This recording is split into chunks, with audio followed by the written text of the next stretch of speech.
After almost a year, we are back.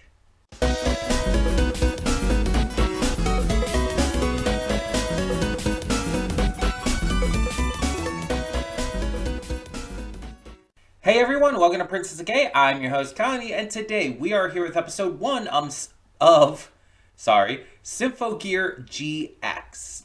So, yeah, it's been almost a year since we finished Symphogear G, and it's like, that actually caught me a little bit by surprise, because we finished last season at the end of January 2024. And mind you, like a few months ago, we also did the specials, the in-between season specials. But yeah, we haven't actually watched the show proper for almost a year now. And that's wild to think about. I didn't realize it had been that long. But we are back, and I'm interested to see where it goes from here. There's new characters we've met and befriended and everything with that. And now it's just a matter of what bullshittery are we going to get into next? Like, what kind of crazy shit's going to happen now? This is one of those shows where I may not remember everything that happened last time, especially since it has been a year. So I hope there's at least somewhat of a recap. There doesn't have to be like a full recap section to the episode, but at least remind us of, like, to some degree of what happened. But even if there's not, I'm sure like someone can let me know in the comments, just a quick rundown of what happened at the end of last season. But I think I'll be okay either way. Like, we'll still be able to get into it. So apparently, like, I've heard people talk about this on Twitter, not with any spoilers, of course, but I've heard people, like, say that they really like this season. But apparently I was also told that this season is very divisive. That some people really hate it, some people really like it, and so I guess I've just only heard the positives on social media. So I don't entirely know what to expect. But I'm definitely curious. Especially considering, like, how I tend to view a lot of shows. I tend to not always go along with the most, popular thoughts on things. There's obviously exceptions to that, but there's a lot of times where I tend to have a differing opinion than the majority of people. Just as some examples, like Code Geass is hugely popular. I can't stand it. Akame ga Kill is hated by a lot of people. Most fans can't stand it. I think it's a great series. And it comes down to various things, of course. Like with the Akame ga Kill thing, a lot of people just don't like how it deviated from the manga, for example. I'm an anime only, so that didn't matter to me. I liked it based on its own merits. And then for like Code Geass, a lot of people really like the political aspects of it and the just the morality and whatnot, that the divisive morality of it, you could say. I thought it was boring. I hated every character, and it was pretentious as fuck, in my opinion. But it's all opinion. It's all subjective. So just because I think something that goes against the grain doesn't mean it's wrong. It just means it's my viewpoint. And it's the same thing if someone thinks differently than me. If any of you disagree on any viewpoint I tend to have on any show, movie, game, etc., that's fine. We're allowed to have different viewpoints. It doesn't mean that any of us are wrong. It doesn't mean that we have bad taste. It's just a difference of opinion. And people need to learn to respect that a little bit more, I feel. Because too many people like will say like, "Oh, you have no taste or you have bad taste if you don't like the things they like." I've been called out for not liking Creature Commandos, for example, in terms of recent stuff. In fact, I kind of hate it, and I've been called out for that. But it's like, I just have a different opinion than you. Calm the fuck down. Or or the fact that I like going back to the holidays, the holiday movie Jingle All the Way with Arnold Schwarzenegger. That's one of my favorite holiday movies of all time. And I'm every year constantly called out for that. Because that movie is like very consistently made fun of and mocked for its writing, its dialogue, etc. and all. I think it's great. I think it's really fun. I think it's hilarious. I think it's just entertaining as hell. So yeah, it's all opinion. Um with this series, so far between the two seasons, I like the first season more. G wasn't bad by any means. It's just I just couldn't get into it as much. I I think if I'm remembering right and everything I'm thinking about it, there was a lot going on that I just wasn't quite vibing with. The villain's plan didn't feel as clear cut and obvious is the wrong word. It didn't feel as clear cut and logical to me. It felt like it was just. It was also hard because it's like most of the villains weren't actually villains. It was really only the scientist dude whose name I can't remember. The others were actually trying to kind of do what they thought was good, and in the end, even turned against the scientist dude. And it's just like, what? I mean, this kind of thing can be done well. I just think it was, and I don't think it was done poorly here. I just think it was, you know, a little needless.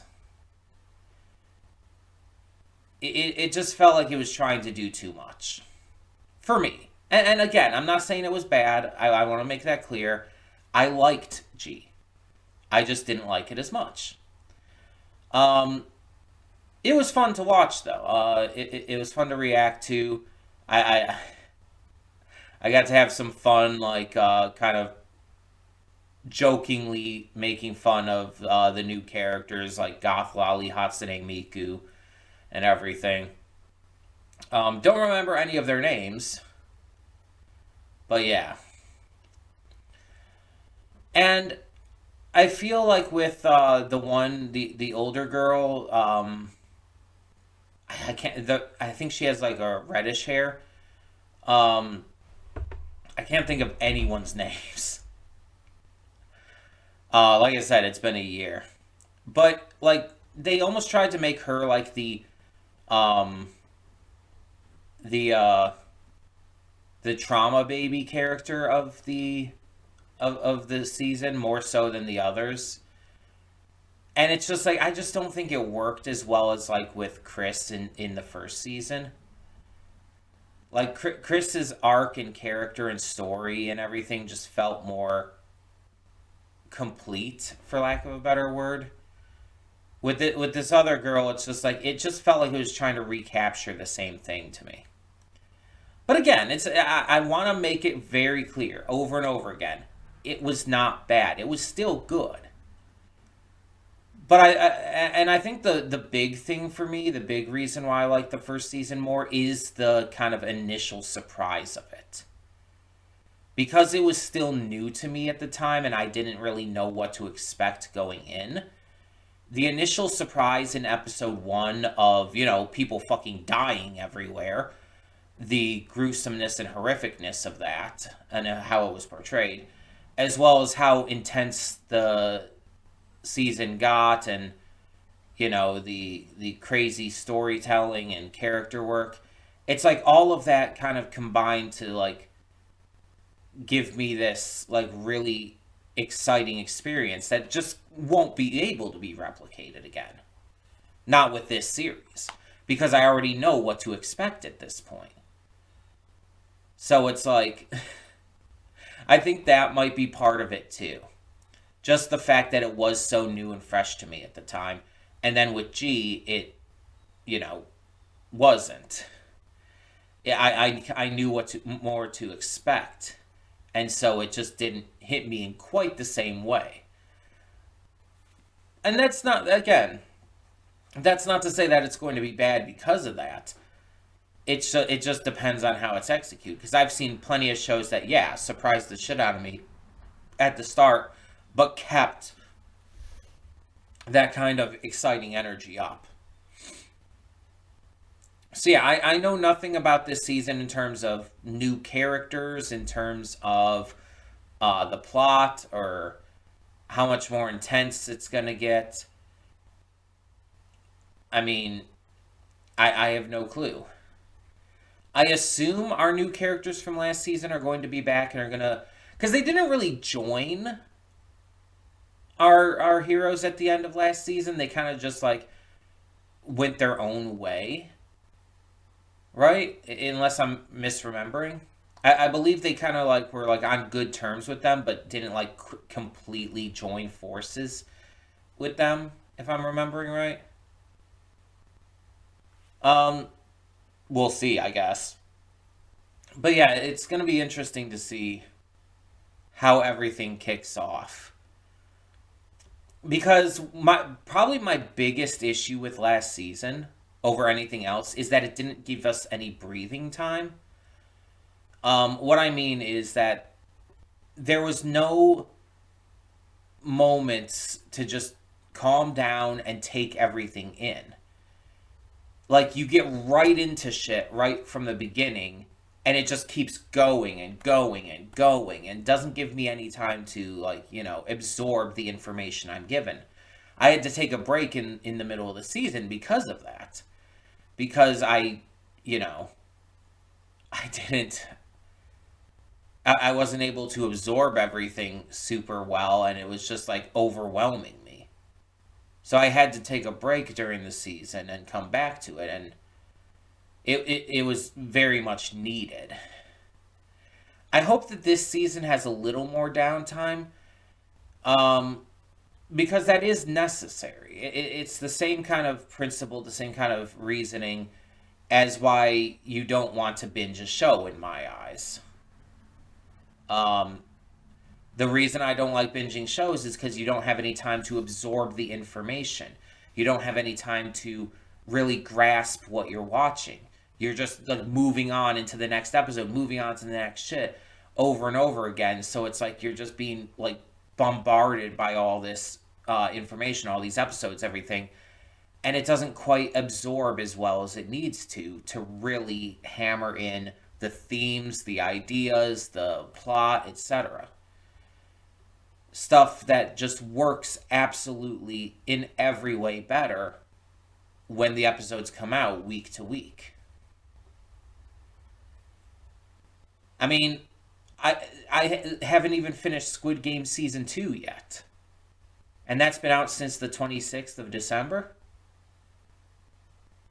There's 7 episodes of that. I haven't finished it yet. Because I've been, like, putting off on rushing through it. I don't want to get through it that fast. I got through the first 5 episodes fast enough, and it's like, I wish I took more time on that. But yeah, just as an example and everything. So, we're going to go into this, hope for the best, see what this season has in store for us, and hopefully I'm on the positive side of the divide with this season. But even if this season doesn't end up being as good, um, I'm going into this knowing that this season is divisive in that regard. So the next season might be a lot better, even if this season isn't as good. So I'm gonna keep that in mind too. Um, so let's get this going and see what the first episode of Symphogear GX has in store for us. Hold up just a second there. Before you click that link down in the description below to go to today's reaction, I just wanted to take this moment real quick to remind you of all the awesome content we have on the channel. Between Monday and Friday, we have a plethora of awesome series reactions, with 2 on Wednesday. We also have movie reactions every Saturday and Sunday. I do pre-record them during the week, but upload them on the weekend. And don't forget about all the awesome gaming content over on the Princess of Gaming channel. Every single day of the week, we have some awesome Let's Plays for you. A bunch of different things to check out, and more coming in the future. And don't forget to click that subscribe button or like the video if you really enjoy the content I'm putting out. There will be more to come in the future. In the meantime, thank you so much for tuning in, and let's get this going. And we are back, and we'll begin with spoilers in 3, 2, 1, now. So, once again, we don't really get much of an opening rest period. We're just kind of thrown right into it.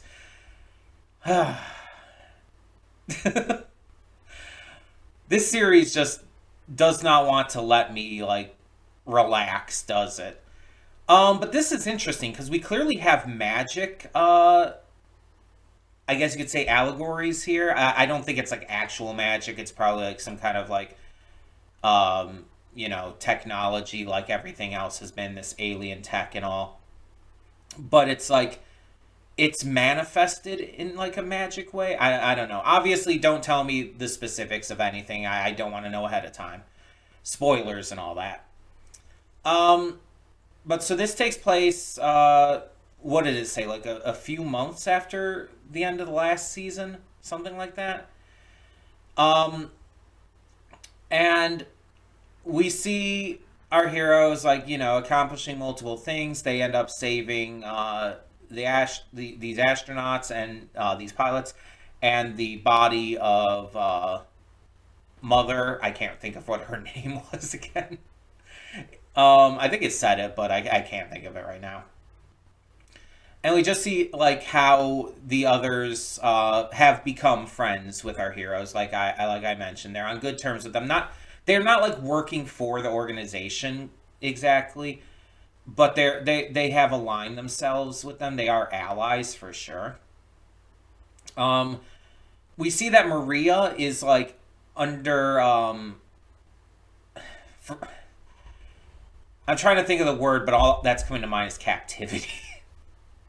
She's being held by like the government and everything because of what happened. And she's allowed to perform and everything still, but she's like not doing so as a free person.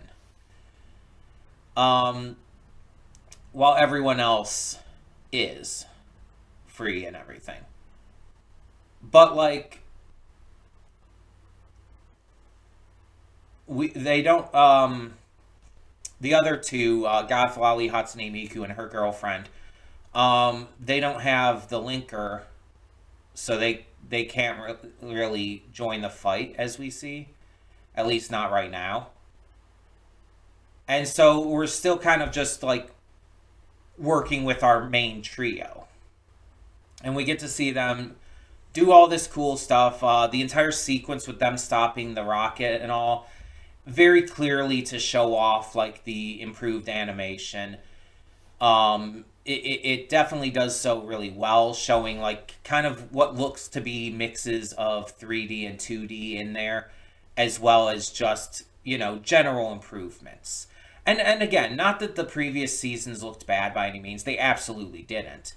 But you expect each season is going to be better animated than the last. That's just how it tends to go. They're going to improve on things while keeping the same style, not like improving to a point where it's distracting, but they're going to keep improving to make it look cleaner. The music really is no different than ever. It's the same as what you'd expect. But the big stuff comes like at the end here. And there's a little bit of like lead up to it, but we really get the information here. So we have Carol. Carol Malice Dienhelm, was it? Something like that. She is this young girl, unclear age-wise compared to the others, though she definitely appears to be younger. Her father was apparently burned at the fucking stake. What? Definitely calling back to Salem witch trials and stuff like that.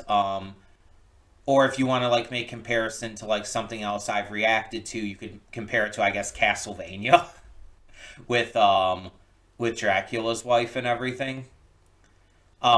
But my instant thought was Salem witch trials, especially when we see that Carol is dressed like a witch, and her powers seem to be activated very similarly to specifically, I would say, the magic in the Owl House. Like she's drawing like the circles with her fingers and stuff. It's like that just makes me think of Owl House.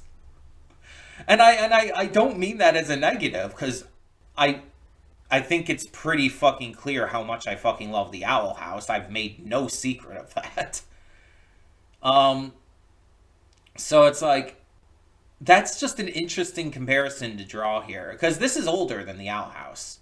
I don't remember exactly what year this season came out. Let me see if I can look that up real quick.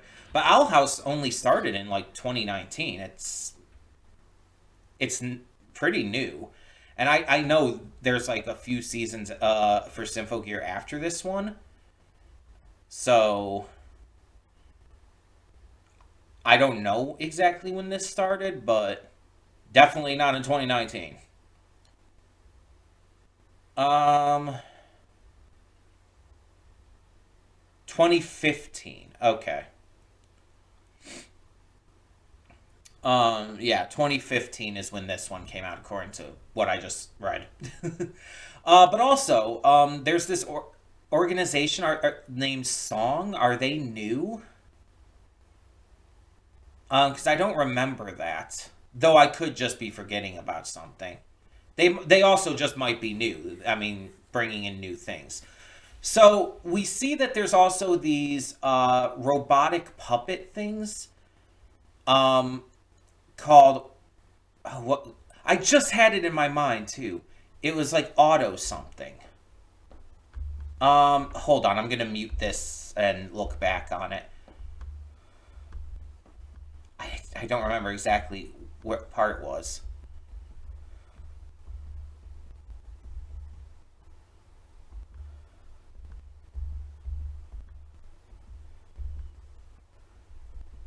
Because the one that was fighting Maria and Hebe, or not Hibike, Maria and Subasa said what she was.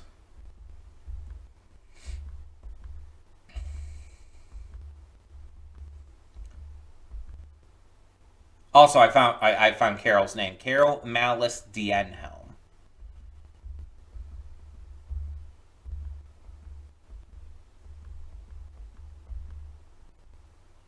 Okay, so it's not the part where Subasa mentions she's not human. It must be before that.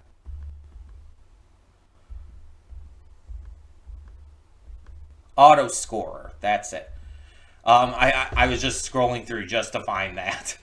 There's two of them at least. There was the one that was chasing after Carol at first, who has like a looked like a maybe purple or bluish hair.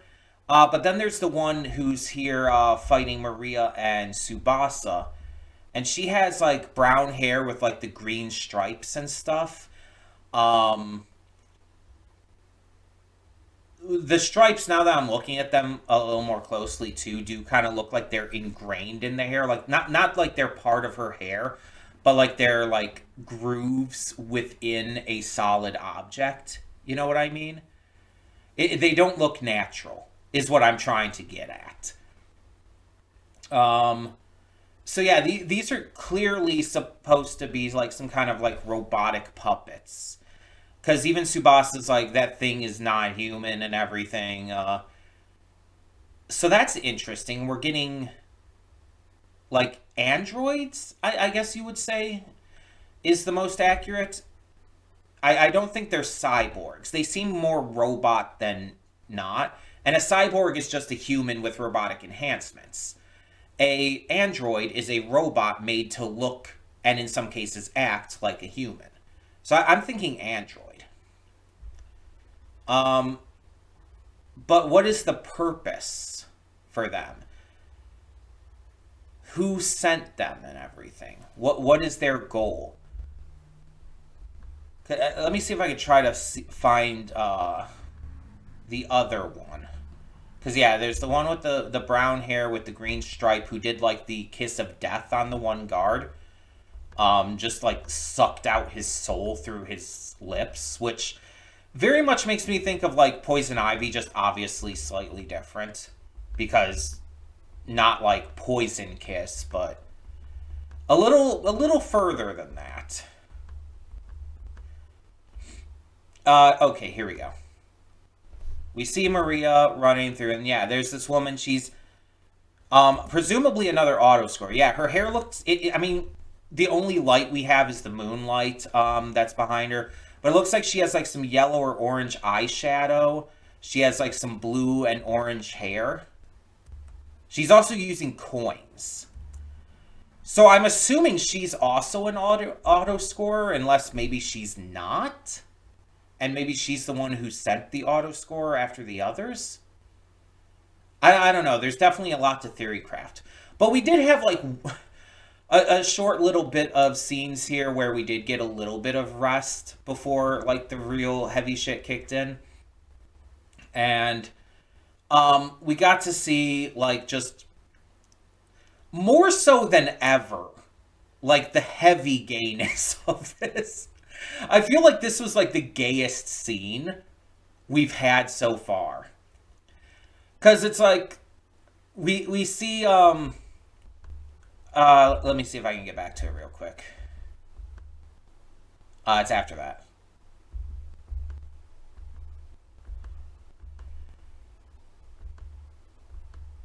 Shirabe and the other one. I know Shirabe's name is said right here, so I remembered it from that.